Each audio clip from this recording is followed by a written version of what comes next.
Bonjour à tous, on a un programme assez dense aujourd'hui. Je vais essayer d'être le plus clair, le plus direct possible, tout en restant intelligible. Rapidement, pour se présenter, ITER, c'est une coopérative de conseil en mobilité qui existe depuis 45 ans. On est basé à Toulouse avec une antenne à Paris. On travaille aussi bien sur les questions de planification de la mobilité, plan de mobilité simplifié, plan de mobilité employeur, etc., que sur les transports, hein, que ce soit la contractualisation, pardon, ou la restructuration de réseaux de transport, le partage de la voirie et des espaces publics. C'est dans ce cadre qu'on intervient, nous, sur les questions de circulation, de stationnement, de schémas cyclables et dans le cadre qui nous intéresse des études de faisabilité. Et puis, on a également un petit volet formation logicielle que vous pouvez voir sur l'aide à la mise en œuvre des projets de mobilité de transport. Vous avez ici mon contact LinkedIn pour me contacter directement et le site de ITER. Alors, les études de préfaisabilité, pourquoi? On s'est rendu compte en interne, au fur et à mesure des schémas cyclables que l'on faisait, que des fois, entre le beau schéma qu'on pouvait faire avec nos partenaires, l'ambition, etc., la déclinaison n'était pas toujours à la hauteur des enjeux qu'on s'était fixés, parce qu'on passe d'une logique de mobilité, une logique d'aménagement, et des fois, on perd un petit peu entre les deux ce lien de pour qui on fait l'aménagement et comment il faut veiller à respecter quand même certains principes pour que l'aménagement soit fonctionnel, efficace et in fine, permettent au plus grand nombre de cyclistes, mais aussi d'usagers de fauteuils roulants, de trottinettistes, etc., de pouvoir l'utiliser. Donc, premier élément à prendre en compte, pourquoi, pour qui on fait des aménagements? Pour tout un tas de cyclistes. Alors, vous avez des exemples ici, hein, la livraison, le long tail, les enfants, la balade, le vélo associé à un fauteuil roulant, où on peut avoir aussi les triporteurs. Et puis là, l'exemple de la trottinette électrique ou non. Euh, ça va nous donner un élément de dimensionnement des axes, hein. On ne va pas pouvoir dire que demain, on va faire de la cyclologistique si on fait des pistes unidirectionnelles d'1,50 m de large, par exemple. C'est pas suffisant pour pouvoir faire passer des vélos cargo ou des vélos avec remorque. Euh, les études de préfaisabilité, pardon, ça sert également à mieux appréhender le partage de l'espace public et le potentiel réel qu'on peut avoir sur un espace, qui est très difficile à appréhender quand on a l'habitude de le voir sous euh, l'angle de l'existant et de se projeter pour voir ce que ça peut donner. Donc là, vous avez quelques exemples à Paris. Ici, hein, c'est des illustrations que j'ai récupérées sur Twitter. Je vous ai mis à chaque fois euh, les, euh, les références, comme ça vous permet d'aller éventuellement, si vous avez Twitter, de vous abonner aux différents comptes.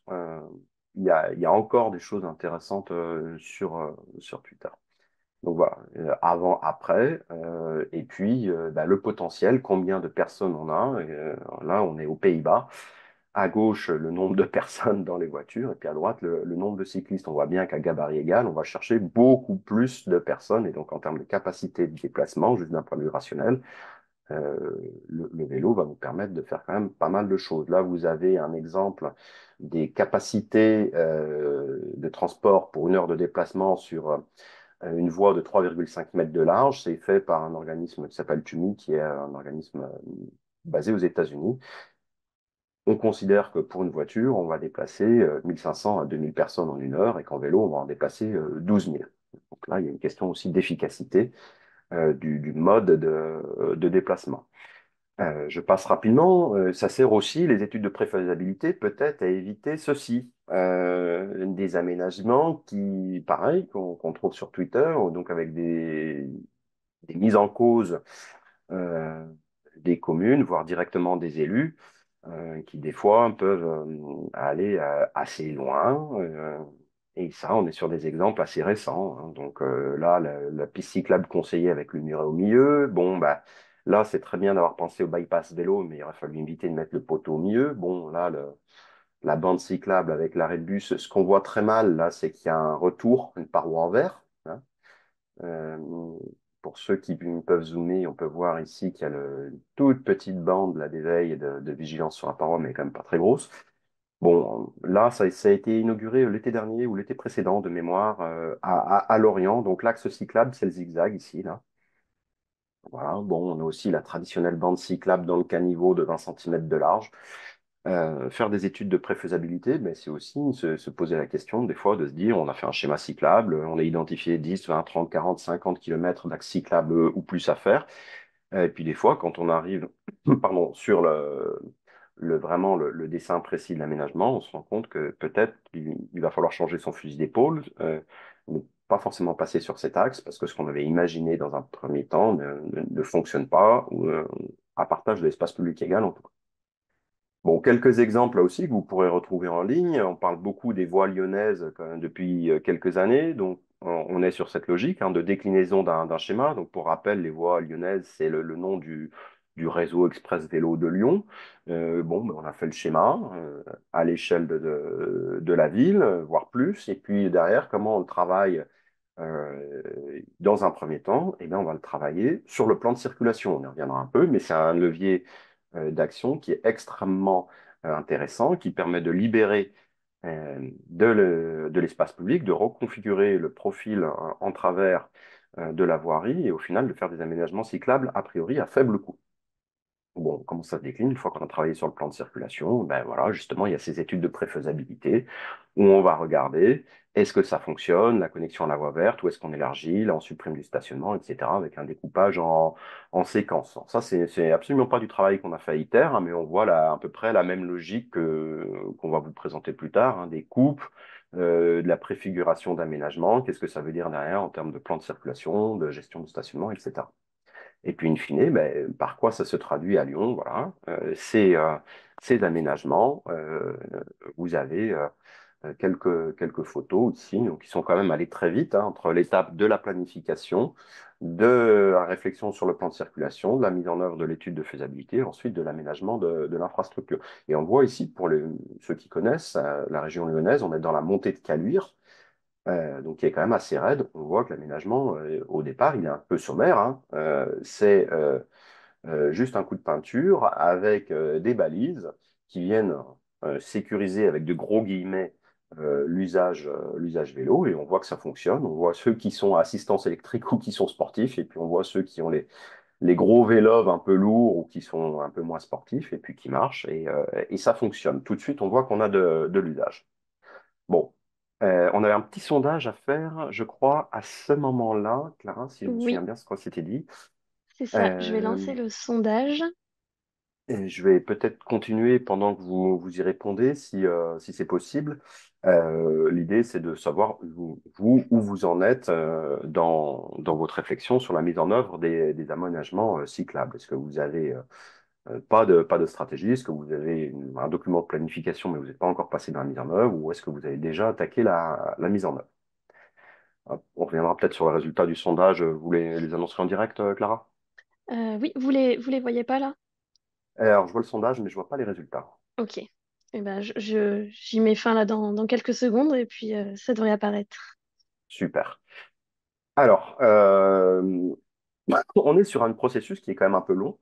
Donc, pourquoi rajouter des études de préfaisabilité? Bon, je vous ai donné quelques éléments de réponse précédemment, mais plus simplement, peut-être l'idée, c'est de dire qu'on va partir d'une logique cartographique. On est géographe, on est urbaniste, on fait des études de mobilité, on fait des plans, des cartes, etc. Et puis demain, ça se retrouve en phase aménagement. Et il manque peut-être l'étape intermédiaire de dire où est-ce qu'on en est au niveau de l'esquisse. Voilà, alors je vous affiche le sondage. Donc 24% d'entre vous n'ont pas de document de planification, 33% ont un document de planification en attente de mise en œuvre, et 43% ont un document de planification et de première réalisation déjà effective. Merci pour vos réponses. Donc, au niveau du schéma directeur, on identifie les itinéraires, on fait un plan, on valide les ambitions, etc. Et puis, au niveau de l'étude de préfaisabilité, on va valider les premiers dessins d'aménagement, les premières esquisses, les analyses foncières et les éventuelles études complémentaires qu'il faudra mettre en œuvre pour aller plus loin. Est-ce que réellement on peut supprimer du stationnement? Réellement, est-ce qu'on peut supprimer un sens de circulation? Quel sera l'impact sur l'organisation des autres mobilités avant de passer en phase de maîtrise d'œuvre? Alors, quelques exemples sur le choix de l'aménagement. Je vais passer très vite là-dessus. Vous connaissez, j'imagine, pour une bonne partie d'entre vous, ce schéma du CEREMA.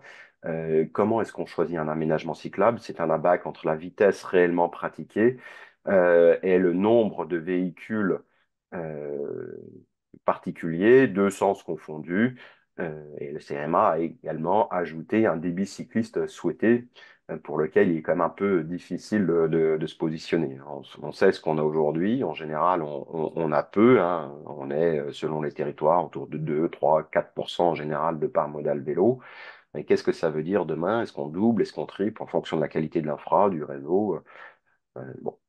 On peut utiliser d'autres grilles, je vais vous en présenter quelques-unes. Ça, c'est une grille qu'on utilise à ITER. Vous voyez qu'on retrouve ces questions de vitesse pratiquée en ordonnée et en abscisse le trafic. Et puis, on a rajouté, du coup, qu'est-ce qu'on peut faire comme type d'aménagement? On peut apaiser, hein, donc apaiser, zone de rencontre, zone 30, etc. On peut partager alors, le chaussée-doux, la bande cyclable, où on partage la chaussée avec les véhicules motorisés. Pourquoi partager? Parce que c'est pas sécurisé, hein. On a un coup de peinture qui nous sépare des modes motorisés. Et puis, on a vraiment l'aménagement séparatif, la voie verte ou la piste cyclable, qui nous permet de faire quelque chose de qualitatif. Et là, vous avez quelques exemples de coûts. C'est des échelles très variables, et sachant que du 100 000 euros du kilomètre, sur de l'aménagement d'apaisement. Moi, j'étais des territoires où on est à 700 000 euros du kilomètre, hein. Mais bon, on refait toute la voirie, on refait tous les réseaux et puis on met de la pierre. Voilà. Donc, c'est indicatif, hein. Ça vous donne une idée, des repères, mais vous pouvez avoir des valeurs extrêmes qui vont chercher beaucoup plus loin si on va faire des travaux plus complexes. Bon, là, une autre grille qu'on utilise également de choix d'aménagement, est-ce qu'en fonction du foncier disponible et en fonction de si on est sur un réseau structurant ou un réseau de desserte locale, est-ce qu'on peut libérer du foncier? Oui, non. Et en fonction de ça, on va choisir différents types d'aménagements. Hop, ah, pardon, je suis revenu en arrière. Et là, vous avez la grille des collègues de Copenhagen Eyes, où on voit également la question de la vitesse et de la séparation des modes. On va chercher, en fonction de ça, soit de l'apaisement, hein, ce que vous voyez ici, en cœur de quartier, et de la voie cyclable. Alors, au Danemark, ils font beaucoup sur trottoir à demi-niveau. Vous voyez, vous avez le trottoir ici, hop, une demi-bordure, on le voit ici avec la petite rampe. Et puis là aussi, une séparation par rapport à la route avec une bordure biseautée, ce qui fait qu'on peut rentrer, sortir assez facilement sur l'axe. Donc ici, on le voit également, ici, mais là, la bordure est droite. Et puis après, vraiment, si on veut chercher un gros débit de cycliste, on va venir chercher du réseau express vélo. Donc voilà, on est sur de l'aménagement mixte, on est sur de l'aménagement séparatif, et on est c'est-à-dire de l'aménagement séparatif à haut niveau de service. Hop, alors, et puis là, on est sur une grille utilisée plutôt, là de mémoire, en Amérique du Nord, hein, pour dire, bah, là, quel va être l'impact de ce qu'on veut faire. Là, bon, on va permettre aux cyclistes d'exister, coincé dans le trafic. Il a le droit d'être là, mais on va pas faire beaucoup plus. Là, on va quand même essayer de lui dire, bah écoute, si tu veux, tu peux y aller. On va faire des choses quand même séparées. On va aller loin. On va viser 20% de part modale. Et puis là, on va aller vraiment faire quelque chose d'hyper qualitatif. On va pas se contenter de séparer. On va rajouter des éléments de confort, de dimensionnement vraiment très intéressants. Et on va viser jusqu'à 40 km, 40% pardon, de potentiel vélo, par modal vélo.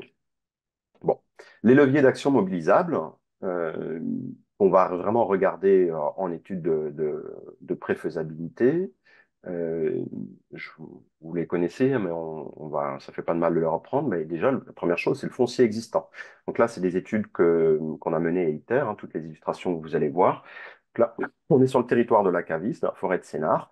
On voit qu'on a du foncier ici. On verra également après dans le témoignage avec Anaël et Pierre de la Cavisse que ce foncier, finalement, il est existant, mais il est un peu compliqué à mobiliser. Là, on est à Séméac, dans la banlieue de Tarbes, donc proche des Pyrénées, et on voit que là, on a un délaissé, on est sur un parking. Bon, il y a des panneaux de basket, mais qui sont au milieu des places de stationnement. Bon, voilà. Donc ça, c'est vu dans le sens ouest-est, et ça dans le sens est-ouest. On voit que voilà, quand le parking s'interrompt, là aussi, la bande enherbée s'interrompt, et on vient à ras du muret sans qu'il y ait vraiment d'usage là. Et ben, ça nous fait une possibilité de mettre une voie verte de 3 mètres de large en venant à ras des arbres. vous allez le constater, on fait quelques photomontages, quelques plans, quelques esquisses. On n'est pas architecte, donc nos représentations, disons, seront certainement pas dignes de la qualité d'un promoteur immobilier, mais ça vous permet de vous situer l'existant et le projeter. Autre solution, l'acquisition foncière. Là, on est sur le réseau express vélo de Toulouse Métropole. On est en phase de diagnostic. L'itinéraire existant est ici. On est sur des bandes cyclables. Vous voyez la typologie urbaine, là, grosse zone d'activité. Et puis tout à l'arrière, ici, entre la façade arrière de ces bâtiments et le périph', on se rend compte qu'il y a du foncier disponible. Du coup, bah, si on peut l'acquérir, alors, il y a certaines parcelles qui sont déjà publiques, d'autres qui sont privées, on a quand même une alternative qui nous permet d'éviter de passer ici. Pour vous donner une idée, ça c'est une centrale à béton. Donc sur le trafic, à la fois on a du trafic, puis en plus on a du trafic poids lourd, etc. Enfin, c'est quand même vraiment pas attractif. Autre levier d'action mobilisable, le stationnement automobile. Alors, le stationnement automobile, là, on est toujours à Séméac. Deux possibilités. On peut le supprimer pour le transformer en piste unie ou bidirectionnelle. Donc, là, sur la représentation, c'est même le stationnement automobile et le plan de circulation, puisqu'on supprime également une file de circulation pour faire une belle piste bidirectionnelle, bien dimensionnée. Mais aussi, on peut travailler différemment. Euh, Sur cette question du stationnement, vous voyez, là, on est devant une école. Euh, le stationnement ici donc est en épi à 90 degrés. Il a été retravaillé pour le mettre en bataille et donc dégager un peu de largeur de façon à pouvoir prolonger la voie verte qu'on a vue précédemment sur Séméac le long de, du groupe scolaire. Et donc, on a quelque chose d'assez sécurisé où on va venir chercher la piste bidirectionnelle qui est donc au nord-est de ce secteur. Et juste en modifiant un petit peu l'offre de stationnement, c'est-à-dire qu'on perd assez peu de place au final, on vient dégager de la largeur qui nous permet de faire quelque chose d'assez qualitatif sur l'aménagement cyclable. Le plan de circulation, là, on est dans l'Aude, dans la banlieue de Narbonne. Bon, bah là, c'est quelques réflexions en phase de stratégie pour dire, mais tiens, si on veut, euh, sur cet axe, implémenter une voie cyclable, aujourd'hui, on a mis un compteur, on a quasiment 9000 véhicules jour. Donc, c'est beaucoup trop pour dire, on fait une zone 30 et puis les cyclistes se débrouillent là au milieu. Qu'est-ce qu'on peut faire? Donc voilà, donc là c'est vraiment le travail préliminaire, disons, de scénario d'identification des impacts potentiels. Et puis là, on est sur la finalisation justement du travail de comptage qu'on a fait pour quantifier précisément les reports de flux et l'impact sur les différents carrefours euh, pour voir si c'est envisageable de passer cet axe à sens unique et d'implémenter une voie cyclable bidirectionnelle. Le plan de circulation, ça peut être des choses plus simples. De nouveau, nous sommes à Séméac. Là, nous sommes à double sens de circulation. Vous voyez, trottoir large, mais pas trop quand même, avec des questions d'accessibilité. Par contre, voie largement dimensionnée, avec une parallèle juste à côté. Bon, on est passé à double sens, d'un double sens motorisé à un sens unique. Et du coup, on implémente le double sens cyclable pour avoir la connexion entre le centre et les écoles, et on en profite pour élargir les trottoirs. La valorisation de l'existence, c'est un levier d'action qu'on oublie souvent de mobiliser, parce qu'au final, on se rend compte que des fois, on a un partage en travers existant qui peut être requestionné. Alors, qui est coûteux, hein, quand il faut reprendre des bordures, il ne faut pas se leurrer, hein. Tout mettre à niveau de façade à façade, ça peut être compliqué, ça peut être coûteux, mais ça permet de dégager des fois euh, de l'espace, du foncier pour aménager, pour implanter l'axe cyclable sans trop toucher aux problématiques là, en l'occurrence, de stationnement, donc à Cuxac-d'Aude. Puisque là, on a des résidences ici qui n'ont pas d'offre de stationnement, donc il fallait conserver l'offre existante. Donc en redécalant un trottoir, en redistribuant l'espace public, on arrive à avoir, au final, sur ces trois sections, euh, un partage d'espace public différent qui nous permet de mettre une voie verte tout du long ici, qui permet d'accéder à l'école qui est juste au sud de cette rue. Bon, puis des fois on peut pas. Là, on est dans le Tarn, sur le secteur Gaillac, pour ceux qui connaissent. Euh, le président nous avait demandé d'étudier euh, l'aménagement d'un axe cyclable le long de la RD. Alors, on est allé voir, bah oui, alors oui, il y a du foncier, mais quand on regarde, vous voyez hein, l'emprise totale, hein, si on regarde juste le cadastre, et puis quand on va regarder l'emprise réellement disponible et les arbres qui sont disposés de part et d'autre, voilà ce que ça implique. Si on veut faire l'axe, hein, à chaque fois, d'un point de vue théorique, on a des largeurs suffisantes, hein, sauf vraiment quelques pincements, pour faire un axe cyclable et conserver la route départementale, mais ça veut dire de faire tomber tous les platanes qu'il y a le long. Bon, bah là, on est allé étudier du coup un itinéraire alternatif que vous voyez hop, ici en saumon clair, l'itinéraire de la RD ici en vert et bleu. En plus, comme on passe par des petites routes, on a un bilan financier qui est bien meilleur, hein. Sur cette section 1, on est à 2 millions si on passe par la départementale. Si on passe juste par la sécurisation des RD, le petit bout de voie verte à faire un endroit, on a 350 000 euros. Et sur la section 2, la départementale, on est à plus de 3,5 millions et par les petites routes, on est à 50 000 euros. Alors, on ne va pas avoir non plus le même potentiel de déplacement, mais euh, euh, on est quand même dans des villes de taille moyenne, voire petite. Et des fois, il faut choisir peut-être euh, ce qui, d'un point de vue impact et fort, est le plus pertinent. Hein, là, on a un effort financier très important, alors qu'en faisant un détour, là, ici, de 1,4 km, hein, donc allez, grosso modo, 10% de plus par rapport à la totalité de l'itinéraire, là également 10% de plus, on passe de 6 km à 6,5 km, on vient diviser le prix par euh, de 50 000 à 3,5 millions, je vous laisse faire la division, et également, on vient conserver les arbres, on s'épargne une difficulté technique, etc., et une opposition fatalement de la population locale. Enfin, on n'est pas obligé toujours de faire des super aménagements, hein, tels que là, c'est le pont Serpent à Copenhague. Je suis désolé, la photo n'est pas de très bonne qualité.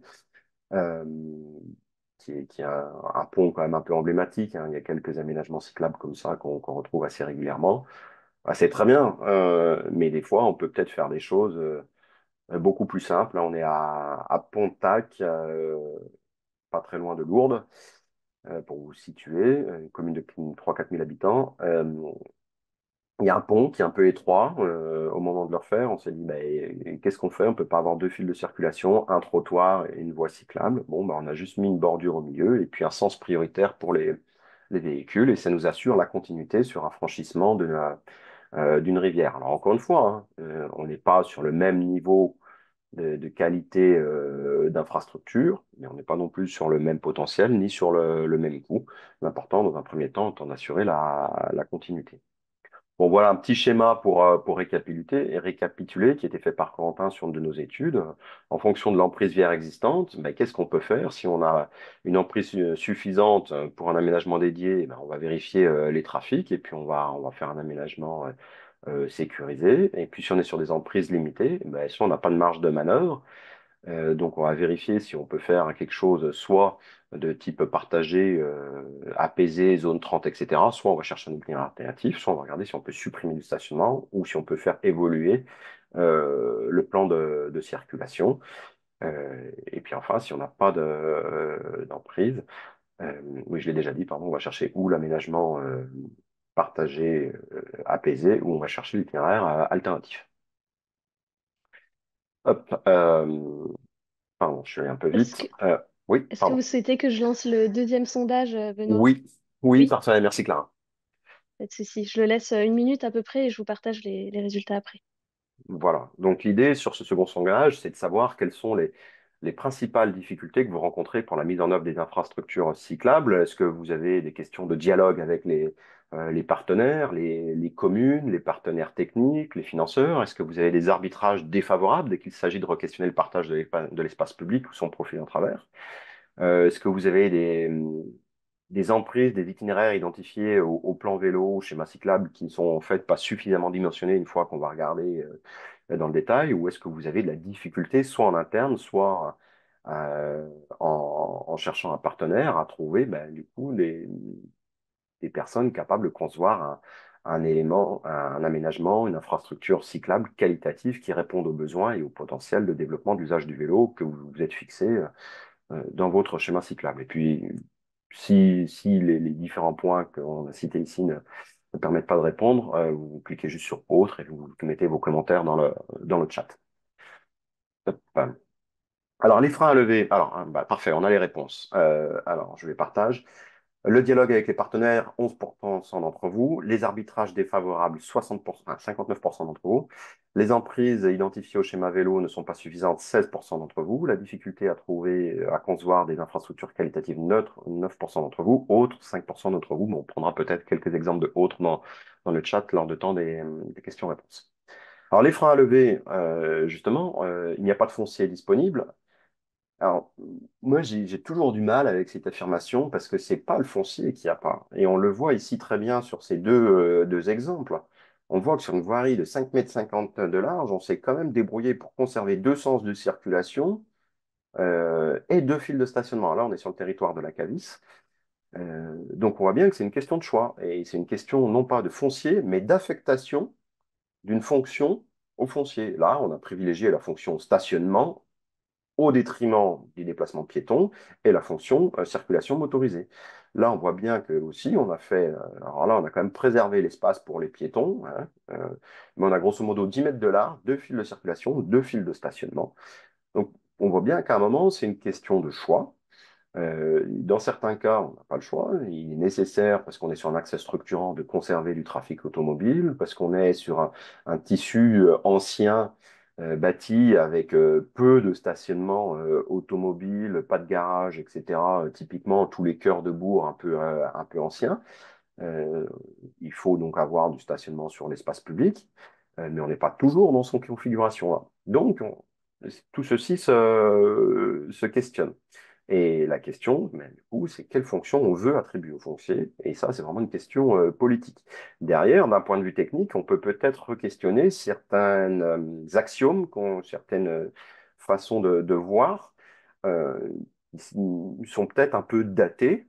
Le fameux No Parking, No Business, je vous ai mis là une étude du CRMA qui s'appelle Mobilité et commerce, quels enseignements des enquêtes de déplacement, qui a été publiée en 2019.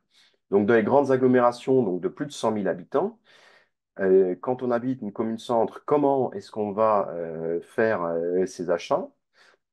Si on est en grande surface, on y va à 33% à pied ou à vélo. Je précise, hein, il y a juste un pictogramme piéton, mais c'est piéton et cycliste.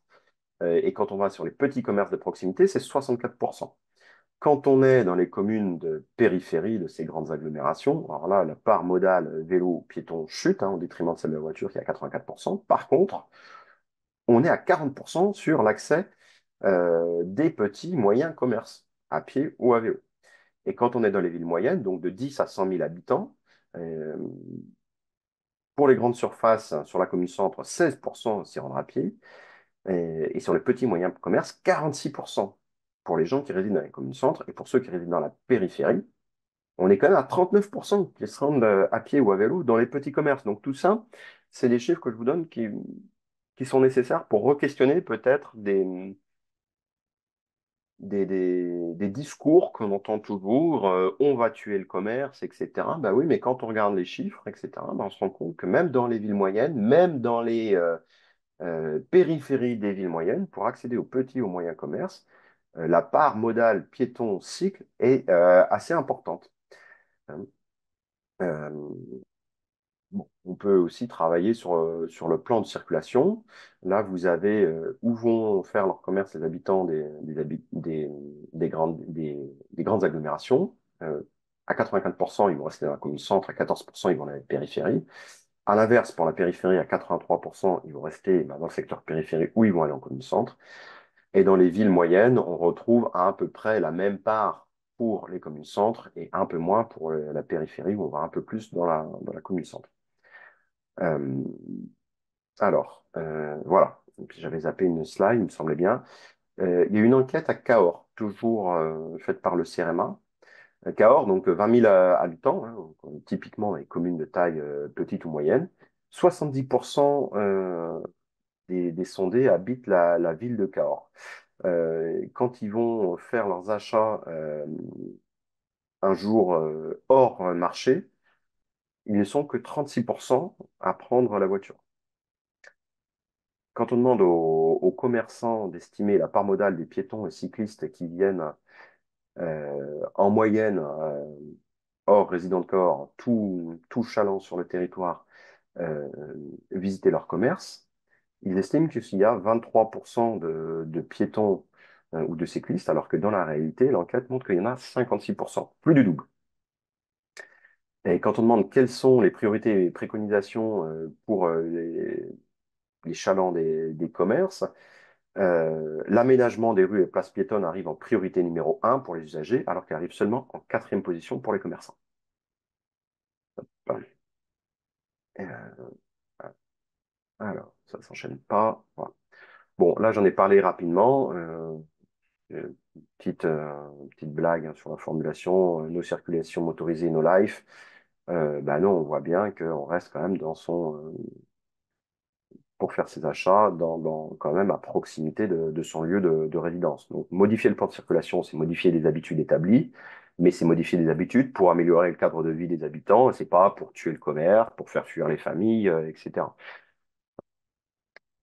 C'est quelques poncifs qu'on entend quand même souvent en réunion, que vous avez certainement déjà entendu. Alors, comment on fait? Parce que c'est bien beau de donner des éléments théoriques comme ça, etc., du CRMA, mais à un moment donné, il faut se confronter un peu eh ben, à des éléments chiffrés qui correspondent à votre territoire. Donc là encore, on est allé voir sur CEMEAC, hein, les aménagements que je vous ai montrés tout à l'heure, comment on a fait pour convaincre les élus, les services que c'était tout à fait faisable. On a fait des comptages de circulation. Donc là, vous avez l'école avec la voie verte, là où je vous disais qu'on avait passé le stationnement en épi ici. Et puis là, vous avez la mairie qui a pas tout à fait sur le plan, un peu au nord-est ici, où on a fait la piste bidirectionnelle. Bon, on s'aperçoit du coup qu'en heure de pointe du matin, en heure de pointe du soir, on a des volumes de trafic qui sont assez faibles, hein, puisqu'au final, en heure de pointe, on a 300 véhicules qui correspondent quasiment exclusivement à de la dépose reprise d'élèves en heure de pointe. Puis on a regardé le stationnement, et là, on se rend compte que là, vous avez la capacité totale de stationnement, là, c'est la ligne rouge. Alors déjà, elle n'est jamais atteinte, hein, puisqu'on est autour de 270 places en offre, et on va chercher au maximum 170 places occupées. Donc déjà, ça nous donne une information, c'est qu'il y a un réservoir d'offres qui est phénoménal. Et ensuite, on se rend compte que quand on regarde la typologie des usagers, on a des résidents ventouses qui ne bougent pas de la journée, donc qui, au final utilisent beaucoup d'offres, parce que si on est sur un visiteur qui vient, qui repart, enfin des visiteurs qui viennent, qui repartent, qui restent garés une heure ou deux, le temps de faire quelques achats, une visite à la mairie, chez le médecin, etc., ils vont utiliser à eux seuls plusieurs fois la même place, hein. Plusieurs visiteurs peuvent utiliser une seule et même place, là où un résident va, lui, rester et immobiliser une seule place pour toute la journée. Bon, et puis là, après, on voit alors, les résidents hein, sur les couleurs un peu orange saumon, et puis les actifs en bleu foncé, les visiteurs de moyenne durée, donc moins de 6 heures, et les visiteurs de courte durée en vert. Donc ça nous donne des éléments pour pouvoir recalibrer la politique de stationnement sur le territoire. Deuxième, mais qu'est-ce que ça nous donne du coup comme possibilité? Ben, ça nous donne la possibilité de dire, ah bah ouais, on supprimer un sens de circulation, ça fonctionne, et puis le stationnement, on peut le réorganiser, donc on le supprime ailleurs, on le rajoute ici, on n'est plus, et puis ça nous donne la possibilité de faire cette piste bidirectionnelle ici, et puis derrière un trottoir. Hein, donc, vous voyez, par rapport à la photo ici, on vient élargir le trottoir, créer la piste, maintenir une offre de stationnement, et on supprime un sens de circulation. Autre exemple, on est à Saintes, donc en Charente. Pareil, on allait faire une enquête de stationnement. Donc ça, c'est l'offre totale, hein, le trait Bordeaux, 282 places. Alors le jour où on a fait l'enquête, il se trouvait qu'il y avait un chantier d'élagage des arbres. Donc il n'y avait en fait que 257 places disponibles. Mais malgré ça, on se rend compte qu'on ne vient pas chercher plus de 72% d'occupation en fonction des différentes tranches horaires là, que vous avez sur le bas du graphique. Donc ça veut dire qu'on est toujours en situation de plus ou moins forte sous-occupation. Ensuite, là, on est sur un secteur commerçant, hein, avec des commerces de part et d'autre. Et ce qu'on va chercher comme usage, c'est les visiteurs de courte durée, hein. C'est ceux qui viennent une heure ou deux, le temps de faire leurs achats et qui repartent. On veut surtout pas des visiteurs longue durée, hein, qui sont donc les pendulaires qui arrivent entre 8 heures et 9 heures et qui te repartent entre 16 et 18 heures parce qu'ils vont stationner toute la journée. Et du coup, les places qu'ils mangent, ce sont des places qu'on ne peut pas forcément utiliser pour le stationnement. Bon, le pendulaire dynamique, hein, c'est le pendulaire qui vient au travail, qui repart pour la pause méridienne et qui revient l'après-midi. Pareil, là aussi, c'est que, en termes d'usage sur un secteur commerçant, c'est plutôt ce qu'on veut éviter. Et donc, quand on fait le bilan de tout ça, on se rend compte que les usagers à conserver et les courtes durées, les résidents, ça représente 101, 101 places. Et donc, potentiellement, on peut en supprimer 142, sachant que on n'a pas besoin d'autant pour créer notre infrastructure cyclable. Voilà. Donc, autre exemple sur la gestion du stationnement. Et du coup, qu'est-ce que ça peut donner? Et alors là, c'est une piste bidirectionnelle sur un rang de stationnement. Donc, elle est sous-dimensionnée. C'est accepté par l'équipe municipale. On est sur un grosso modo 2,20 m pour une bidirectionnelle. Donc, clairement, c'est pas suffisant au vu des standards du CRMA. Mais dans un premier temps, ça permet d'assurer une continuité tout du long et de donner accès au commerce. Donc, là aussi, il y a un choix qui est fait entre l'idéal technique et puis ben, le pragmatisme pour quand même permettre l'usage sur cet axe. Alors, autant Séméac, ils sont déjà en phase chantier, c'est bien parti, autant Sainte, malgré ces éléments, pour le moment, il y a toujours un peu de tergiversation au niveau politique. Bon, d'autres éléments pour libérer de l'espace, repenser le profil en travers. On n'est pas obligé d'avoir toujours des tournes à gauche, hein, qui vont demander des fois des fils de présélection, qui vont occuper du foncier, qui vont éventuellement causer des difficultés en termes d'écoulement de trafic. Donc là, par exemple, hop, vous voyez, on a une bordure qui empêche le tourne à gauche dans cette rue, ou alors on peut l'autoriser uniquement sur certains axes, hein. Vous voyez, là, sur l'axe nord-sud, on peut tourner à gauche, hop, hop, mais sur l'axe est-ouest, on peut ou tourner, ou aller tout droit, ou faire des mouvements de tourne à droite. Ça simplifie un petit peu la gestion du carrefour, et ça simplifie, du coup, bah, l'insertion des cyclistes, même si on est bien d'accord qu'on est sur quelque chose qui est absolument pas sécurisé, hein. Pour les cyclistes, on voit bien, on est sur un coup de peinture et un sas. Euh, Autre exemple, là, on est aux Pays-Bas. Le filtre modal que vous pouvez faire. Donc là, hein, clairement, c'est quelques bordures et de la végétation. Et puis pour dire, bah, on ne veut pas de trafic de transit. Du coup, on laisse des bypass pour les vélos. Voilà, vous avez la vue sur la photo aérienne. Hop, vous pouvez aller tout droit à vélo, hop, hop, hop, mais vous ne pouvez pas traverser en voiture. Bah, ça permet de limiter le trafic de transit dans le quartier. Et vous voyez que l'aménagement cyclable, bah, au final, il est extrêmement réduit parce qu'à part ces quatre filtres modaux, il n'y a rien. Comme il n'y a pas de trafic de transit, il y a assez peu de trafic tout court. Et ça permet aux cyclistes de pouvoir se déplacer sans avoir besoin d'une infrastructure dédiée. Euh, donc le filtre modal, non pardon, on était au Danemark précédemment. Non, c'est maintenant qu'on est au Danemark. Non, c'est ça. Au Danemark précédemment et ici on est aux Pays-Bas. Voilà. J'y arrive. Donc là, une intersection complexe, hein, vous voyez, on a le tram. On a un pont et on a des voies, une voie circulée ici et une voie là pour les cyclistes, et là une autre voie circulée. Et bien, le seul mouvement que peuvent faire les véhicules qui arrivent de l'est, c'est un tourne à droite ici pour aller sur l'axe motorisé à la différence des automobilistes. Les cyclistes, eux, peuvent aller tout droit, franchir les axes du tram. Alors, vous voyez ici, vous avez l'espace tampon pour attendre de part et d'autre au cas où il y a un tram qui arrive et qui permet aux cyclistes de traverser. Donc là, vous avez le petit pecto au sol pour rappeler que c'est juste pour les cyclistes, le petit îlot là qui vient sécuriser pour l'espace d'attente, et puis là, vous avez le rappel du sens interdit pour les véhicules et autorisé pour les cyclistes. Bon, tout ça, ce sont des dispositifs de gestion de la circulation.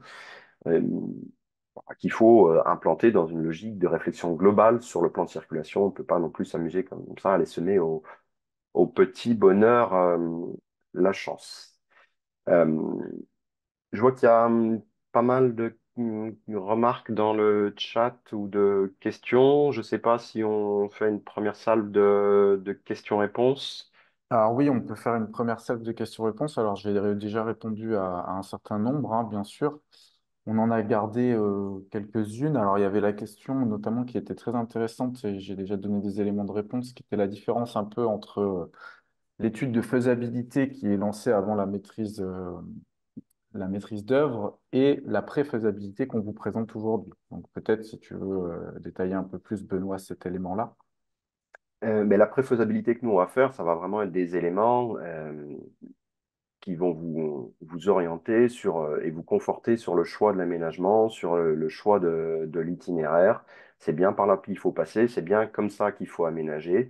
Par contre, à la différence d'une préfesa maîtrise d'œuvre, où on va aller voir des éléments euh, géotechniques, par exemple, réseau, etc., nous, on va pas aller sur ce genre de dispositif où on va vraiment être sur plutôt des compétences VRD, géotechnie, etc. On va plutôt nous être sur vraiment la capacité à insérer une infrastructure cyclable sur un axe, sur qu'est-ce que ça implique pour les autres modes de déplacement, et est-ce qu'on s'assure qu'au final, ça fonctionne à la fois pour le vélo et pour la voiture, le bus, le piéton, etc.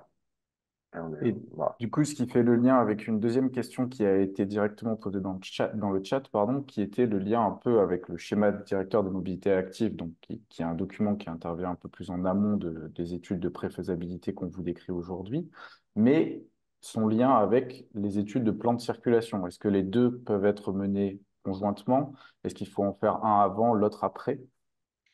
Alors, ça dépend de l'échelle. Euh, un plan de circulation à l'échelle intercommunale, c'est compliqué, hein, sauf pour, enfin, et même si vous avez la compétence voir à l'échelle intercommunale, la compétence police reste à l'échelle communale. Euh, si vous êtes sur un plan de circulation à l'échelle communale, là, par contre, je vous invite vraiment à ne pas faire une, euh, un plan vélo, mais à faire une étude multimodale de déplacement très opérationnelle, où vous allez avoir un volet circulation, un volet stationnement, un volet vélo, éventuellement un volet marche à pied, et on va être sur cette vision globale de partage de l'espace public et d'hierarchisation multimodale de la voirie. On va pas faire de l'infrastructure qualitative partout pour le vélo. Je vous renvoie au petit schéma qu'on a vu précédemment sur qu'est-ce qu'on choisit comme infrastructure. On avait vu que quand on n'avait pas beaucoup de trafic motorisé et peu euh, enfin des vitesses peu élevées, c'était pas la peine de faire de l'infracyclable. Mais pour avoir ces données-là, ben, c'est mieux quand même de les faire en même temps qu'on fait le plan de circulation. Parce qu'on peut vraiment confronter à la même échelle temps les façons de se déplacer. C'est toujours un peu délicat de dire, ah oui, j'ai fait un plan de circulation en 2007, 2017, appuyez-vous sur les données pour faire le schéma vélo. Il y a moins de 10 ans. Alors, oui, effectivement, moins de 10 ans, c'est pas si vieux, mais entre-temps, déjà, il y a eu le Covid qui, dans certains territoires, a vachement fait évoluer les modes de déplacer parce qu'il y a eu des aménagements temporaires qui se sont pérennisés, etc. Et puis, enfin, les mobilités, les façons de se déplacer, ça évolue, sans parler que l'aménagement urbain évolue aussi. Dans certains cas, on reprend un carrefour, on fait des fois des modifications à la marche sur un plan de circulation, même si c'est des données qu'on peut considérer comme assez récentes, comme de 5, 6, 7 ans, euh, ça reste que la réalité est fatalement un peu différente aujourd'hui. Très Euh, bien. Je pense que c'est bon. Après, j'en ai encore quelques-unes de questions, mais je vais y répondre directement. Tu peux continuer. ok. Merci. Alors, les principes d'aménagement d'un réseau cyclable. Un réseau cyclable, il est cohérent et il est hiérarchisé. Cohérent, pourquoi? Ben, si c'est un réseau, ça veut dire ce que ça veut dire, c'est que c'est un réseau. Donc, c'est pas un fromage suisse hein, avec des trous au milieu. Il faut qu'il soit bien aménagé, qu'il soit hiérarchisé. On est sur le réseau magistral, on est sur le réseau secondaire et on est donc sur quelque chose de continu. Et surtout, on est sur quelque chose de direct. Ce qu'on vient chercher, Et ce que cherche l'État à travers les différents financements, soit de schémas cyclables, soit d'aménagement, c'est le cycliste du quotidien. Et le cycliste du quotidien, on va aller le chercher. On peut accepter un petit détour de quelques centaines de mètres ou d'un kilomètre ou deux sur une grande distance, mais on va pas aller le chercher si on lui dit tu fais 3 kilomètres là où en voiture tu n'en fais qu'un. Hein, donc il faut vraiment chercher quelque chose du plus direct possible. Et là, on revient sur ce que j'expliquais un peu rapidement à l'instant, cette question de hiérarchisation multimodale de la voirie. Sur quel axe les transports sont prioritaires, sur quel axe la voiture est prioritaire, sur quel axe le vélo est prioritaire. C'est illusoire de penser que sur un seul et même axe, on peut avoir des trottoirs bien dimensionnés, une super infracyclable, un bus en site propre ou un tram et un axe dimensionné pour écouler du trafic automobile. Ou alors vous êtes sur des aménagements neufs qui vont très vite se heurter à des points de congestion dès que vous sortez et vous venez vous brancher sur le réseau existant. Bon, évidemment, le réseau, il doit être sécurisé, hein, si vous voulez que ça fonctionne. Donc, sécurisé, on peut le faire en section courante sans trop de difficultés. La question, c'est vraiment le traitement des intersections. C'est là où on rentre quand même dans le dur la plupart du temps. Et il doit être lisible. Je ne dois pas me poser la question de si j'ai un itinéraire alternatif, comment je rentre dans cet itinéraire, comment j'en sors. Hein. Alors ça peut être du jalonnement, ça peut être du marquage au sol, ça peut être de la couleur, mais il suffit pas de publier une carte ou un flyer pour dire tenez, débrouillez-vous. On doit pouvoir retrouver assez rapidement la lisibilité de l'infrastructure dans l'espace public. Et enfin, on va chercher au maximum d'avoir un réseau qui soit confortable, attractif et convivial. Donc, si on a la place, on va essayer de planter hein, pour amener de l'ombre l'été. Attractif, donc ça rejoint les éléments de dimensionnement, mais ça rejoint aussi les éléments d'équipement. Si on est sur un itinéraire qui a un usage mixte, loisir, vélo du quotidien, bah, de temps en temps, pensez à mettre une fontaine. De temps en temps, quand on arrive en bordure de pôle générateur de déplacement, mettre du stationnement, des équipements éventuellement d'auto-réparation, etc., qui vont donner de la qualité au réseau. Comment on dimensionne son aménagement cyclable? Pourquoi est-ce que le CERMA nous dit qu'il faut chercher 1,50 m de large? C'est les petits schémas qu'on a fait pour essayer d'expliquer ça. Là, vous avez le cycliste qui est pas gros et qui n'a pas un gros vélo. De guidon à guidon, il fait au minimum à l'arrêt 60 cm de large. Et puis si vous avez un vélo type VTT, etc., un peu plus dimensionné, vous pouvez vite monter sur un peu plus. Bon, évidemment, quand on roule, on est en mouvement, des fois on veut éviter une pierre, une branche, etc. On va assez vite faire des petits débords, ce qui fait qu'on va chercher l'espace vital du cycliste en rajoutant 20 cm de part et d'autre, on est à 1 mètre, et en se donnant ben, le fait que le cycliste, des fois, il va, si c'est éviter un caillou, 20 cm, ça suffit, mais si c'est éviter une branche, par exemple, ou des tessons de verre, 20 cm de part et d'autre, ça suffit pas, on va plutôt aller chercher autour de 40-50 cm de part et d'autre, et là, on se retrouve sur 1,50 m de large, encore une fois, en ayant un vélo qui soit pas forcément hyper dimensionné. Et si on a du stationnement longitudinal pour éviter l'emportiérage, hein, je vous rappelle que ce terme est rentré au Larousse. Donc c'est le fait, quand on est cycliste, de se prendre la portière de l'automobiliste qui sort de son véhicule. On rajoute une bande de sécurité de 50 cm de large. Bon, et puis là, vous avez la même chose quand on veut rouler à deux de front ou avec un vélo cargo. Donc voilà pourquoi il faut aller chercher au minimum 1,50 m de large pour une piste mono directionnelle.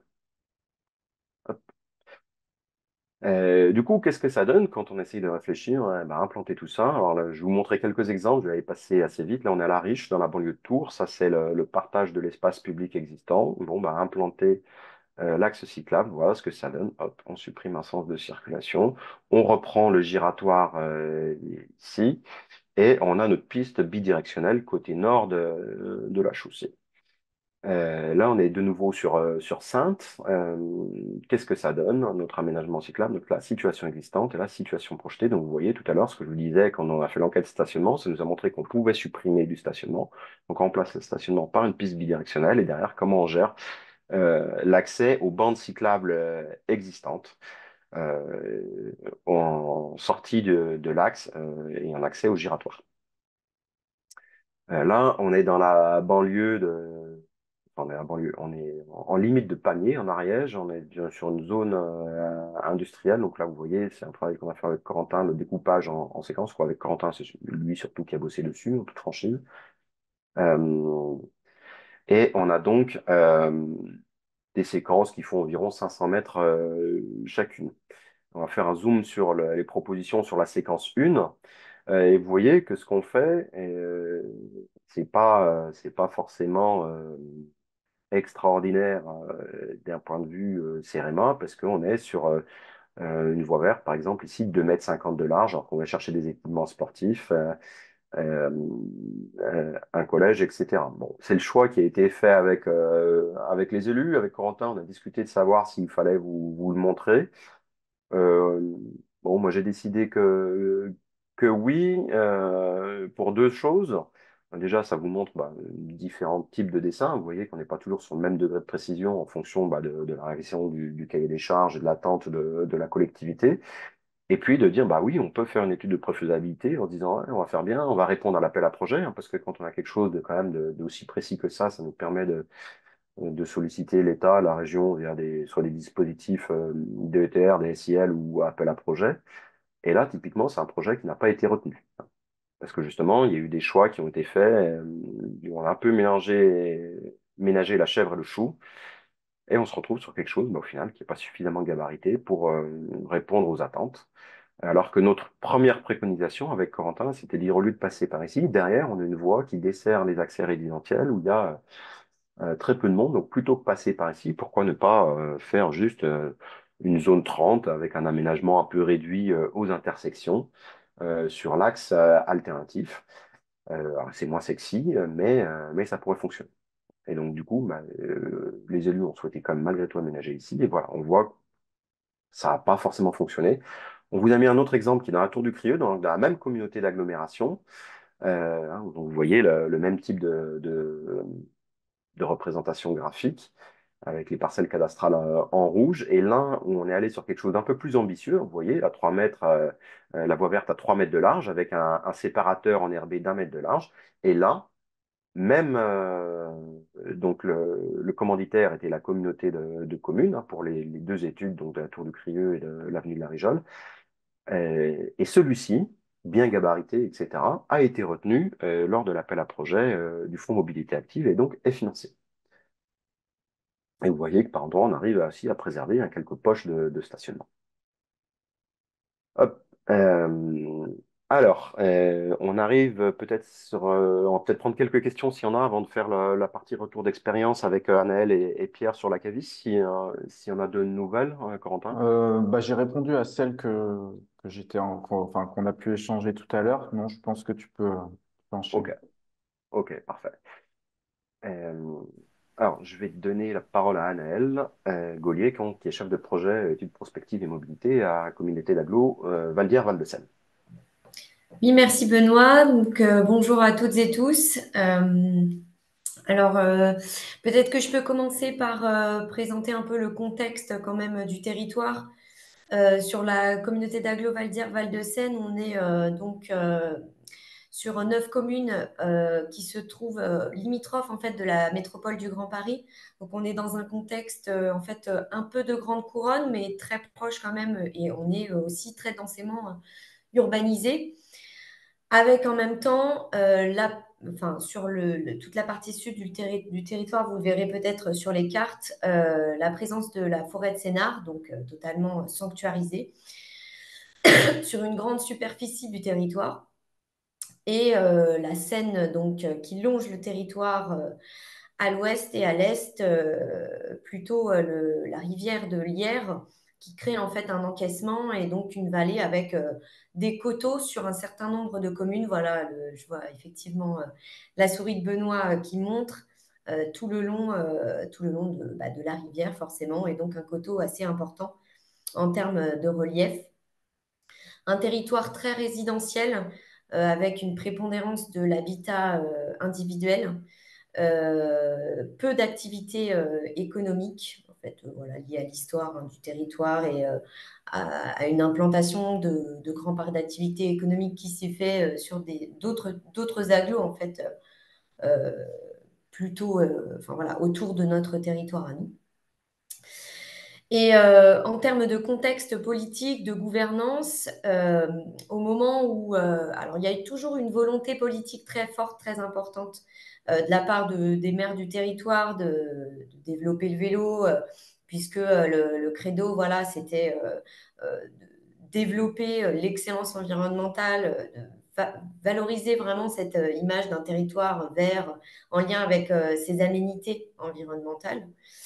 Mais en même temps, voilà, le Val d'Hier, Val de Seine, d'où son nom aussi, a subi un peu une fusion territoriale un peu douloureuse, parce que ce sont des mairies assez fortes. Euh, et donc, une difficulté à travailler quand même avec une logique agglomération, avec le Val d'Hier d'un côté, donc à l'est, en fait, et le Val de Seine, pardon, de l'autre, donc plus proche de la Seine, vous le voyez. Et donc, une sorte de fracture un peu toujours entre ces deux communautés d'agglo initiales, marquée par un axe routier, la RN6, qui est le seul axe routier structurant qui dessert en fait l'agglo vers Paris, qui passe vraiment sur l'agglo et qui marque une coupure urbaine assez importante et qui fait que les mobilités est-ouest sont très, très compliquées, très congestionnées en voiture et du coup en transport en commun type bus également. Donc un vrai besoin aussi de venir desservir les territoires limitrophes et, et les mobilités, enfin le lien entre l'Est et l'Ouest du territoire. Donc, ça a été, je crois, hein, une des consignes principales hein, dès le début données au bureau d'études, c'était vraiment de pouvoir développer au maximum le lien entre l'Est et l'Ouest. Et évidemment, alors j'en parle rapidement, je ne sais pas si Benoît a les chiffres en tête, je ne les ai plus, mais évidemment, une prépondérance de l'utilisation de la voiture dans les mobilités du quotidien, plus de 50%. Les chiffres étaient à peu près les mêmes hein, que dans la grande couronne francilienne, avec 50% de part modale voiture, 40% de part modale transport en commun, et le reste, enfin, une part modale vélo très très faible dans le diagnostic, c'était 3 ou 4%, ou moins même, je ne sais Ouais, plus. non, alors sur les parts modales vélo, on n'a que les chiffres de l'INSEE sur les domiciles de travail, donc selon les communes, on était entre 1 et 3%. Et sur les Voilà, parts on était à modales 3%. globales, ça dépend de si on est sur les flux internes aux communes, sur les flux entrants, les flux sortants des domiciles de travail. Là aussi, il y a des variations assez fortes. En complément, sur ce que Anaël précisait, on a quand même 20 000 flux domiciles de travail internes Tout à à la fait. communauté de communes. Mais c'est C'est rien le comparé à chiffre ce que je qui va sur voulais. Paris, etc., à ce qui vient se connecter aux deux voies de RER. On a le C là en bordure du territoire sur Juvisy, puis le D qui irrigue le territoire. C'est ça. Donc ça, c'était très intéressant. C'était un peu une découverte quand même pour nous à l'aglo de découvrir ce chiffre-là et de décider de miser un peu sur ces mobilités intracommunautaires pour développer la part modale vélo qui a été fixée dans le schéma autour de 10 à 15%. Donc voilà, quelque chose d'assez ambitieux pour un contexte alors effectivement, enfin, parce que Benoît, vous disiez, c'est vrai que on dit toujours que le foncier est difficilement mobilisable, on n'a pas beaucoup de foncier. Après, c'est une question vraiment de choix. Et de toute façon, la difficulté principale par la suite a été effectivement enfin voilà, on a du foncier à mobiliser, mais souvent ce sont des places de parking voiture où c'est défavoriser l'automobile et c'est toujours des choix très compliqués à prendre en fait pour les maires, voilà, pour les raisons que l'on connaît. Voilà, donc sur le schéma, alors ce qui a été intéressant, c'est qu'avec ITER, on a tout de suite fonctionné avec cette logique de ligne. Donc, c'est pas des lignes, voilà, enfin, les couleurs, les lettres n'ont pas été validées politiquement et n'apparaîtront peut-être pas, en tout cas pas tout de suite dans l'espace public. Mais l'idée était voilà, de desservir en fait au maximum d'est en ouest. Donc, on voit bien que sur les lignes, on essaye, voilà, la ligne A par exemple, de Ablon jusqu'au... Alors ici, on est... il On y a- va jusqu'à Périgny. On va on va connecter jusqu'à 2 communes limitrophes.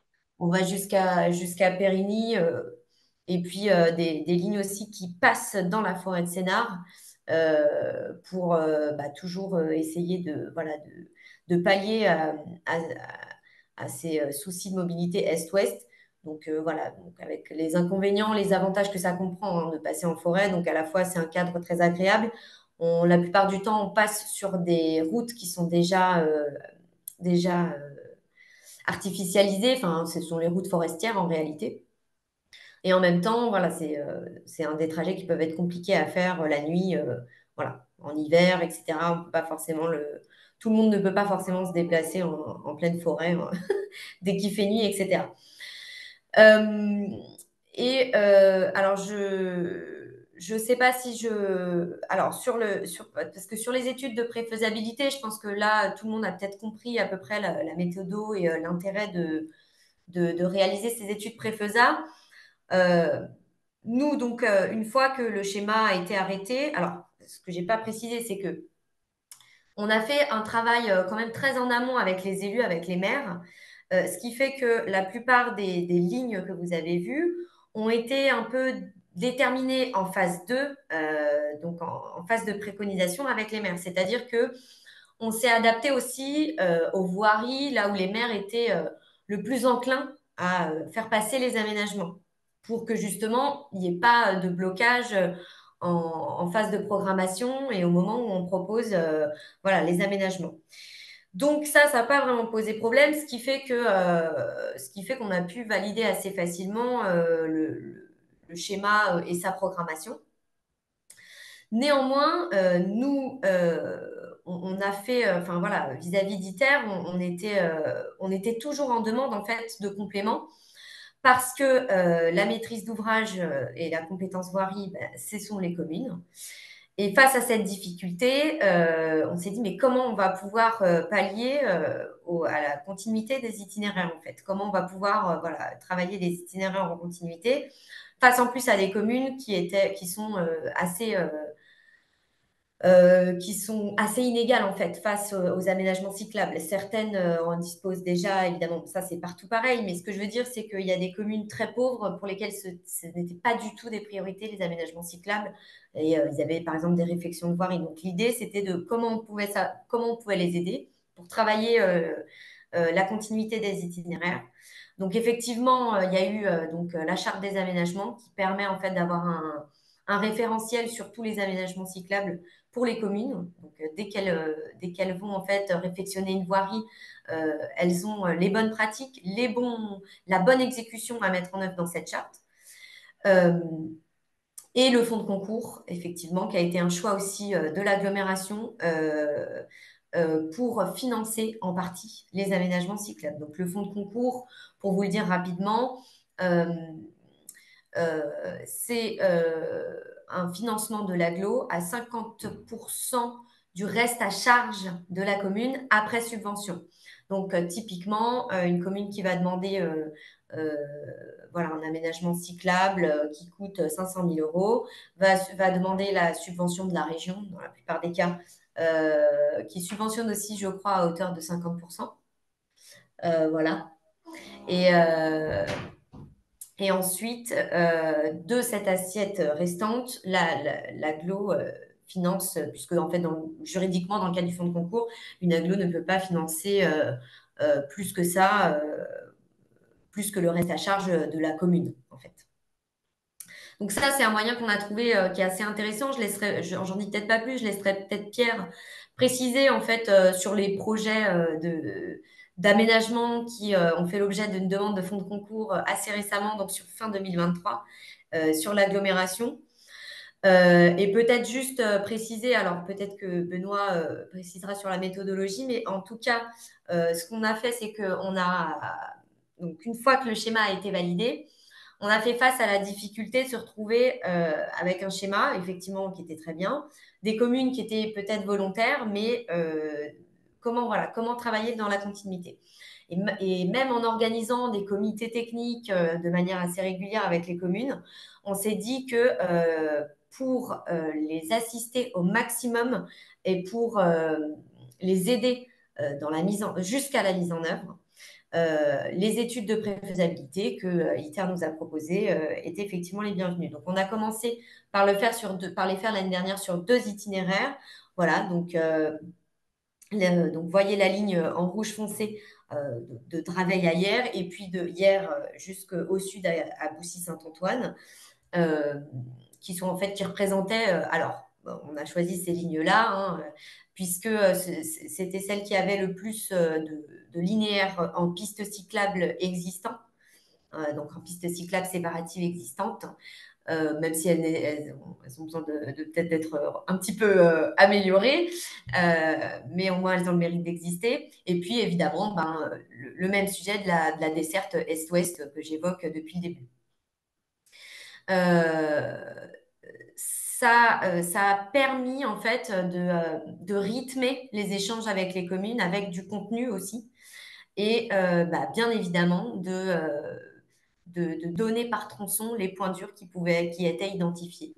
Et donc, d'accompagner les maîtrises d'ouvrage au maximum possible sur les aménagements qui étaient préconisés.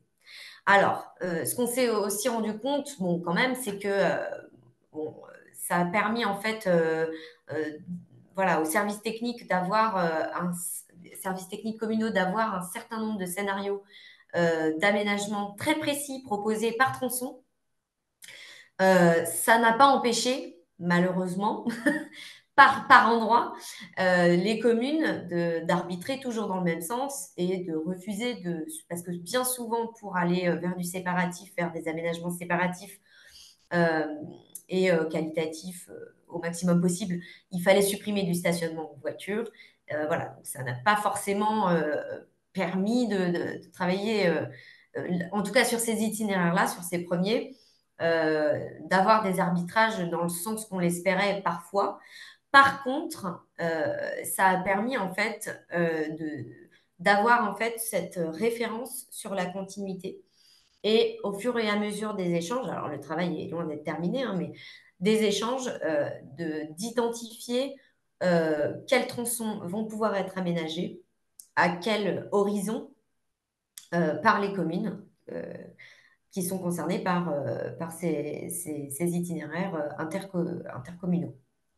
Voilà, je ne sais pas si je vais plus loin, si j'ai oublié quelque chose, peut-être Benoît, vous pouvez me dire ou compléter vous-même si vous estimez qu'il y a des éléments complémentaires à fournir avant qu'on donne, enfin, sur la méthode. Alors, juste un complément, ce qu'on avait aussi retenu, il y avait cette volonté d'avancer rapidement, et Oui, tout à donc fait. il y avait ces 2 itinéraires, et on a aussi fait des études de préfaisable pour des aménagements ponctuels.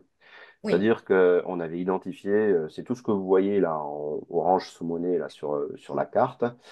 Puis il y avait des choses qui étaient a priori assez simples à faire pour rejoindre des aménagements existants. Alors, pas forcément de façon toujours la plus sécurisée possible, hein. Des fois, on a du chaussée doux. Voilà, bon, chaussée doux, c'est pas une du piste, c'est pas une voie marquage, verte, hein, au voilà. sol. Des fois, on n'a que du marquage au sol, mais ça permet de donner de la continuité à des infras existantes. Parce que vous rappelez-vous ce que je vous disais tout à l'heure, sur le premier critère de construction d'un réseau cyclable, justement, c'est d'avoir un réseau. Et donc, à un moment donné, il faut accepter, en tout cas, c'est la façon dont on travaille, de se dire, ben, c'est peut-être pas optimal de faire un chaussée doux, de faire une bande cyclable ou de faire juste du marquage au sol, hein, une trajectoire matérialisée pour les cyclistes. Euh, mais au moins, ça permet au cycliste de ne pas être perdu sur son vélo, il sait où il passe. Et on est d'accord que ça va permettre de passer de 2 à 4% de part modale. C'est pas avec ça qu'on va atteindre les 10 à 15% de part modale, objectifs que se sont fixés la CAVIS. Mais ça permet quand même, bah voilà, vous voyez, là, il y en a certains quand même de ces itinéraires qui sont connectés euh, aux, aux itinéraires retenus, eux, qui visent un aménagement plus qualitatif, qui nous amène à proximité des gares, alors soit du territoire, soit des communes limitrophes. Donc il y a quand même voilà, on avait jugé qu'il y avait du sens à le faire parce que ça pouvait aussi aider des choses comme c'était assez simple d'un point de vue technique, qui pouvaient être enclenchées rapidement. Puisqu'à un moment donné, faut aussi accepter de se lancer en prenant le risque de l'erreur, de se dire, ben, peut-être que ce qu'on va faire, ça sera pas bien. Mais c'est toujours pareil, si on fait rien, on se trompe pas, hein. Et à un moment donné, le retour d'expérience, il est aussi hyper important sur ce qui a fonctionné, pas fonctionné. Et pour ça, ben, faut prendre le risque d'y aller. Sur la méthodo, donc rapidement, ce qu'on a fait, c'est qu'on a découpé chaque itinéraire en séquences. On- Alors, elles sont pas toutes de la même longueur. Vous voyez qu'il y en a quelques-unes sur la partie, notamment de la forêt de Sénart, qui sont un peu plus longues. L'idée, c'était d'avoir un mixte entre homogénéité de l'aménagement et longueur de l'itinéraire pour que, en termes d'analyse, ça soit à peu près comparatif. Donc, voilà, premier travail de découpage en séquences. Et puis ensuite, pour toutes ces séquences, on a fait un travail de... ah, passe trop vite, ma souris, hein, pardon. Je vais prendre le flash du clavier, ça ira mieux. Voilà. Un travail de diagnostic terrain. Alors, qu'est-ce qu'on a sur le terrain? Complété ben, par les informations qu'on a parfois eues, pas toujours, sur les volumes de trafic, alors soit des données du département, soit des communes. Voilà. Donc, des données très factuelles. Bah, qu'est-ce qu'on a comme ligne de bus, quelle est la gestion des carrefours, quelles sont les vitesses, et où sont les places de stationnement, pour qu'on puisse bah, se positionner sur, OK, on fait passer un aménagement cyclable. euh, à partir de là, quel scénario on peut construire? Hein, donc, il y a les éléments un peu factuels qu'on a pu relever, puis après, il y a les éléments plutôt qualitatifs, hein, euh, avec reportage photo assez précis, hein. Vous voyez l'échelle, là, on est quand même à 200 mètres. Il y a quand même une grosse masse d'informations parce que vous multipliez ça par des itinéraires qui font grosso modo 8 km des mémoires. Euh, et puis après, bah, du coup, il y a le travail de scénario avec à chaque fois, quand on a un scénario optimal pour atteindre l'objectif de 10 à 15% de part modale que s'est fixé la commune, bah voilà, d'identification de ce scénario, la description, les avantages, les inconvénients. Hein. Bon, bah là, neutralisation de 30 places de stationnement latéral euh, pour implanter la piste bidirectionnelle. Et puis après, une fois qu'on a fait les scénarios, il y a eu des choix et finalement, on voit qu'on n'est pas parti ici sur une piste bidirectionnelle, on est parti sur une trajectoire matérialisée sur les cyclistes. C'est le choix des élus. Bon, bah, du coup, on n'est pas sur le scénario qui nous permet d'atteindre 10 à 15% de part modale. Mais au moins, on vient chercher de la continuité, on vient chercher la piste qui existe ici et c'est quelque chose d'assez simple, hein, facile à mettre en œuvre dans un premier temps, qui pourra évoluer assez facilement dans un second temps, hein, parce que là, clairement, on parle que de peinture. Si demain, les élus sont prêts à aller plus loin en termes de leur ambition, ils pourront aller plus loin. Donc, à chaque fois, je suis resté sur le même niveau enfin, sur le même territoire que vous puissiez comparer le diagnostic, le scénario et le projet. Euh, voilà, je vais donner peut-être la parole à Pierre, du coup, sur la synthèse des difficultés rencontrées et lors de l'étude et surtout par la suite. Donc, la difficulté principale auquel justement ces études-là peuvent répondre, c'est celle de la légitimité euh, de la CADIFS. Sur tout ce qui est transports intercommunaux lié à la prospective, la planification, on a fait la compétence, mais pour la maîtrise d'ouvrage, bah là, c'est lié à la voirie et à l'aménagement. On n'a aucune des deux compétences. Donc, on a mis en place ce fonds de concours pour aider les communes, mais afin de ne pas être seulement une banque qui dit oui, non, qui note vaguement les projets, ce qui serait contre-productif et politiquement assez nocif d'ailleurs. Il faut aussi qu'on s'implique, qu'on donne notre regard sur les aménagements, qu'on donne des conseils par rapport en comparant des communes ou en les incitant à discuter ou en se référant tout simplement à ce schéma qu'on connaît très bien, le schéma communautaire des liaisons douces qu'on a fait avec ITER. Mais voilà, pour appuyer cette parole et pour pouvoir approfondir les réflexions avec les maîtres d'ouvrage, les études de faisabilité, qui font le lien entre la planification, comme l'a dit Benoît très bien, et le dessin d'aménagement, ça semble particulièrement important.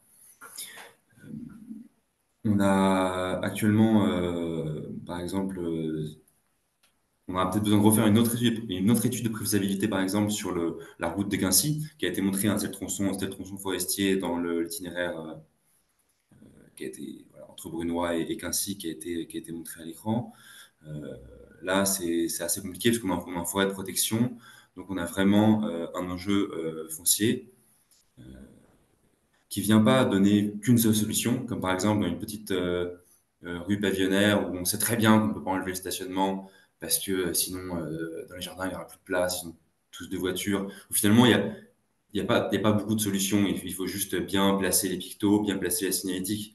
Là on a beaucoup de leviers, on en exposait plein tout à l'heure, beaucoup de leviers fonciers possibles avec plein de types d'ouvrages possibles selon si voilà, on passe d'un côté ou de l'autre de la voie, si on met une séparation ou pas, peut-être même qu'on fera un franchissement à un endroit. Il y a plein de complexités et ça évolue au fur et à mesure des études d'impact qu'on a sur la forêt, des études d'emprise précises qu'on fait avec des géomètres et notre négociation avec l'ENF actuellement.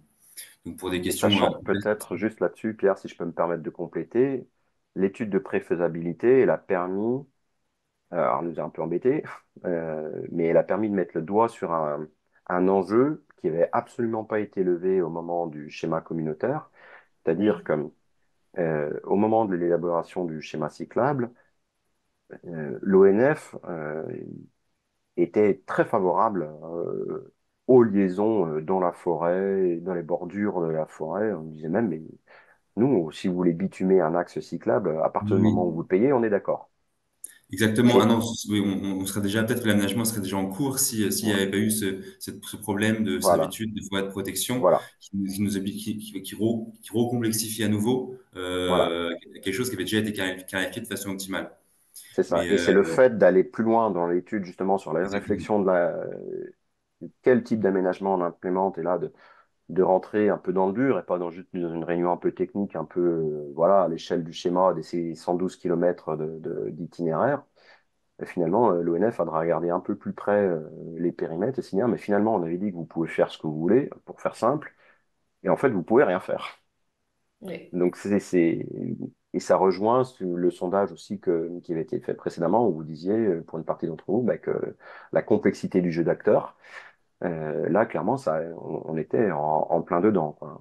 oui. Ça a permis de lever ça. Mais, pardon, je te rends la Oui, parole, Pierre Wanel. complètement.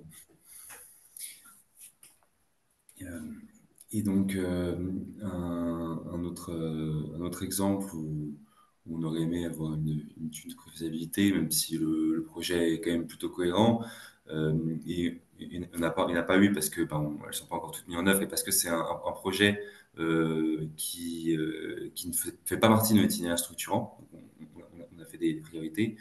Euh, c'est celui d'une vélorue dans un quartier résidentiel où passera le RER vélo de l'Île-de-France. Donc là, par rapport au graphique qu'on a vu, qui était passé à l'écran tout à l'heure, avec les trafics attendus et enfin, les vitesses que les cyclistes devront avoir pour faire par 20 km pour aller au boulot et les trafics attendus, c'est un choix. Je ne sais pas si on aurait fait le même en ayant voilà, toutes les informations.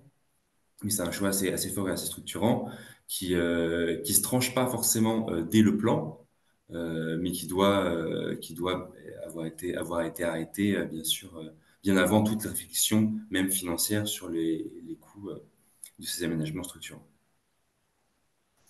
Et, euh, et on attend aussi beaucoup de choses par rapport de ces études par rapport à la coordination,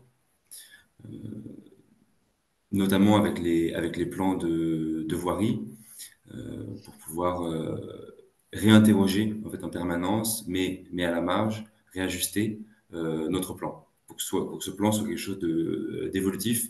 On a une commune Mongeron qui est en train de faire un plan de voirie par exemple, donc peut-être que ça va modifier des itinéraires qui ont été prévus. Et c'est là où une étude de préfaisabilité peut très facilement dire est-ce que bon là, on pense qu'il n'y a pas la place, mais est-ce que ça vaudrait pas le coup d'enlever juste un tronçon du stationnement pour ne pas déstructurer un ensemble local. Voilà, et le reste a été pour moi déjà exposé. Si je peux juste, oui, effectivement, compléter sur l'intérêt en fait de ces études préfaisables. Donc, voilà, la légitimité de l'agglo quand on n'est pas maître d'ouvrage, etc. Ça a été un vrai intérêt pour nous. Et au-delà de ça, c'est d'avoir un accompagnement un peu, enfin, d'aller au plus près de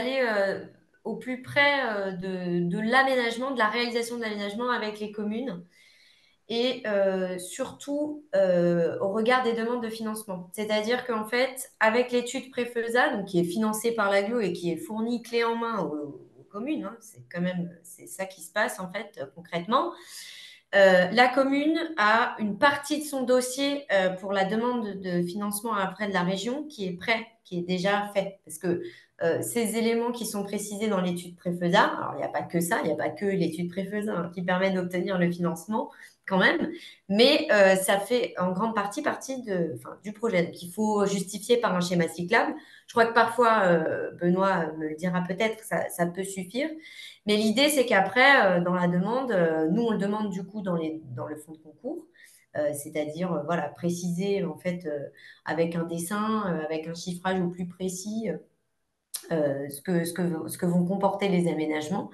Et donc, ça permet aussi d'avoir quelque chose en document, des données précises, euh, clés en main, à fournir aussi dans les dossiers de demande de subvention pour les maîtres d'ouvrage. Et parfait, Anaël. Sur les difficultés, moi, on va juste rajouter un élément. C'est que vous avez vu l'échelle hein, des plans ici, hein, planches qui sont fournies. Donc, il y a énormément d'informations produites. Bon, ça, à la rigueur, c'est une difficulté pour nous de bien chiffrer, d'être bien en mesure de produire des éléments qualitatifs en allant suffisamment loin, mais pas trop loin.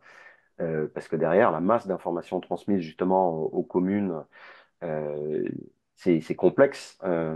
Et quand on n'est pas prêt, des fois, je pense que ça a rendu la prise de décision un peu délicate sur certains itinéraires parce que on a peut-être été sur certains tronçons un peu dans l'excès. J'ai le souvenir d'un giratoire où on avait fait 12 scénarios de Oui. gestion du giratoire. Bon, je pense que à l'avenir, on le fera différemment avec peut-être plus des grands principes fonctionnels, une fois qu'il y aura un principe qui aura été retenu, des variantes, voilà, pour faciliter justement la prise de décision des communes, parce qu'on on se confronte quand même là au concret, hein, vraiment. Alors, on n'est pas à VRD, on fait pas un levé topo, on va pas regarder si ça passe au centimètre près, euh, et- mais on va quand même commencer à rentrer sur des éléments cotés. On dit que ça fait 2,50 m, bah, peut-être que ça sera 2,45 m ou 2,55 m. Enfin, voilà, on est sur l'épaisseur du trait. Mais clairement, on est sorti de la logique cartographique pour rentrer dans une logique d'esquisse. Voilà. Et en synthèse, du coup, ben, l'étude de faisabilité, qu'est-ce qu'elle permet de faire? Ben, elle permet de vérifier que l'aménagement qui est défini à l'étape du schéma directeur, ben, c'est l'aménagement adapté, et que son itinéraire précis, c'est bien le bon, donc il n'y a pas besoin de dire finalement on passe dans la rue d'à côté. Ça permet de définir vraiment les conditions d'implantation d'infrastructures cyclables, hein, qu'est-ce qu'on touche, circulation, stationnement, espace vert, voilà. Ça permet d'orienter la maîtrise d'œuvre en ayant déjà tranché tout un tas de questions au final sur la typologie d'aménagement, sur une évaluation du coût qui est plus précise que ce qu'on peut faire à l'échelle du schéma, sur le calendrier, en ayant déjà quand même levé tout un tas de difficultés. Et puis ça permet de s'assurer de la plus grande homogénéité possible de l'infrastructure, y compris quand on est dans une logique intercommunale comme c'est le cas ici. Ça permet, ça je pense que c'est hyper important de mobiliser les partenaires en produisant des documents pédagogiques et de répondre aux appels à projets. Vous avez pu le voir selon les différents documents qu'on a projetés que l'étude de préfaisabilité, c'est pas quelque chose d'unique, hein. Elle peut prendre la forme d'un dessin plus ou moins avancé, plus ou moins précis en fonction de ce qu'on fait. Si vous avez déjà des données de comptage récentes, on va pas en refaire, etc. Et évidemment, si on est sur l'échelle là, de la Cavis, qui a quand même, c'était un peu exceptionnel hein, de faire deux itinéraires plus les aménagements ponctuels. Au total, on était sur 30 km. Alors que l'avenue de la Réjole qu'on a fait avec Corentin, c'était 2 km par exemple, hein. Donc on n'est pas non plus, en fonction de ça, sur la même degré de précision et d'attente, de restitution technique. Je m'arrête ici. Je pense qu'il y a peut-être quelques questions ou des commentaires euh, avant de terminer ce webinaire. Bah, au niveau des questions, je pense qu'on a répondu déjà à un certain nombre un peu en cours de route et directement dans le chat. Donc, je pense que c'est bon pour ces questions-là. Ok, super. Bon, écoutez, on est encore dans les temps impartis. Merci à vous. J'espère que le sujet vous a intéressé. N'hésitez pas à revenir vers nous en cas de besoin pour plus de précision. Et je laisse la parole à Clara pour conclure cette webconférence.